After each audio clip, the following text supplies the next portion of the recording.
রান্না শুধু পেট ভরার কাজ না, রান্না হলো ভালোবাসা প্রকাশের এক নীরব ভাষা। একজন মানুষ যখন মন দিয়ে রান্না করে তখন সে খাবারের মিশে যায়। যত্ন, দায়িত্ব, আত্মসম্মান। বড় শেফ ডিগ্রি লাগে না, কিন্তু ভালো রান্না করতে লাগে হৃদয়। আসেন কথা না বাড়িয়ে আজকে আমি আপনাদেরকে তৈরি করে দেখাবো ঘরে থাকা অল্প উপকরণ দিয়ে খুব সুস্বাদু হোটেলের স্টাইলের বুটের ডাল রান্নার রেসিপি। আজকে আমি আধা কেজি বুটের ডাল রান্না করব। ডালগুলাকে ভালো করে ধুয়ে পরিষ্কার করে আধা ঘন্টার মতো ভিজিয়ে রাখবো। ভিজানো ডালগুলা একপাশে রেখে দিয়ে তারপর যে উপকরণ দিয়ে আমি ডালগুলা রান্না করব এক এক করে সবগুলা ধুয়ে পরিষ্কার করে কেটে টুকরো করে নেব। যে হাতে রান্না হয় সে হাত পরিবার গড়ে, সম্পর্ক বাঁচায় আর ক্লান্তির মনকে শান্ত করে। তাই রান্নাকে ছোট মনে করবেন না। আজকে আমি ডাল রান্না করব ব্রয়লার মুরগির হাড় দিয়ে। আমি প্রথমে ব্রয়লার মুরগির হাড়গুলোকে ভালো করে পরিষ্কার করে ধুয়ে ছোট ছোট টুকরো করে একটা বাটিতে নিয়ে নিলাম। এক এক করে যেসব উপকরণ দিয়ে রান্না করব সবগুলো দিয়ে দিব। প্রথমে আমি কয়েকটা দারচিনি, 3-4টা এলাচ, 2টা তেজপাতা, সামান্য পরিমাণে আদা বাটা, রসুন বাটা, সামান্য একটু জিরা বাটা। যে কোনো রান্না ভালোবেসে রান্না করলে কিন্তু প্রচুর মজা হয়। ডালের মধ্যে আমি যে ধরনের সবজিগুলো দিব সবগুলা কেটে একটা প্লেটে সাজিয়ে নিয়েছি। এভাবে সাজিয়ে নিলে কিন্তু রান্না করতে অনেক ইজি মনে হয়। তারপর আমি এক এক করে এখানে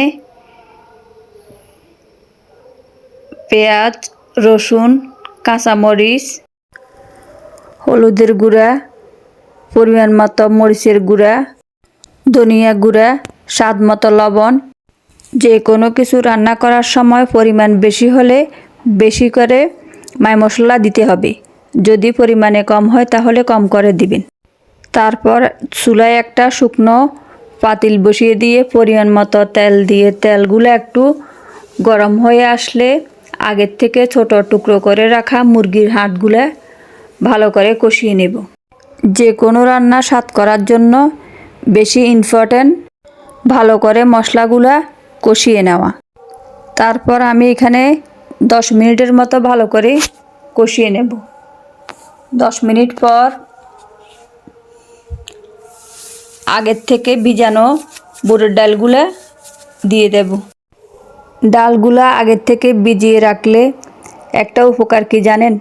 আপনার ডালগুলা কিন্তু গোটা গোটা থাকবে, উপর দিয়ে থাকবে গোটা গোটা, ভিতর কিন্তু একদম নরম হয়ে যাবে। এগুলা খেতেও অনেক সুস্বাদু লাগবে, দেখতেও অনেক ভালো লাগবে। তারপর আমি এখানে পরিমাণ মতো গরম পানি দিয়ে দেব। গরম পানি দিয়ে ডেকে রাখবো আবার 20 মিনিটের মতো। কিছুক্ষণ পর আমি আগের থেকে কেটে রাখা পেঁয়াজ পাতা, টমেটো কুচি, একটা বেগুন কুচি এগুলা দিয়ে আবার 10 মিনিটের মতো রান্না করে নেব। 10 মিনিটের মতো রান্না করে নিলে তৈরি হয়ে যাবে হোটেল স্টাইলে খুব সুস্বাদু বুটের ডালের রেসিপি। ধনিয়া পাতা দিয়ে নামিয়ে নিলে তৈরি হয়ে যাবে খুব সুস্বাদু হোটেল স্টাইলের বুটের ডালের রেসিপি। এই ডাল দিয়ে আপনারা লুচি, পরোটা কিংবা গরম গরম ভাতের সাথেও খেতে পারেন, অনেক সুস্বাদু হবে। এই ডাল দেখতে যেমন লোভনীয়, খেতেও অনেক সুস্বাদু। আপনারা একবার বাসায় এরকম করে ট্রাই করে দেখতে পারেন। আর আমার ভিডিওগুলো আপনাদের কেমন লাগে কমেন্ট করে জানাবেন। আপনাদের একটা কমেন্টে আমাকে নতুন নতুন ভিডিও বানানোর আগ্রহ জাগাবে। আজ এই পর্যন্ত, আল্লাহ হাফেজ।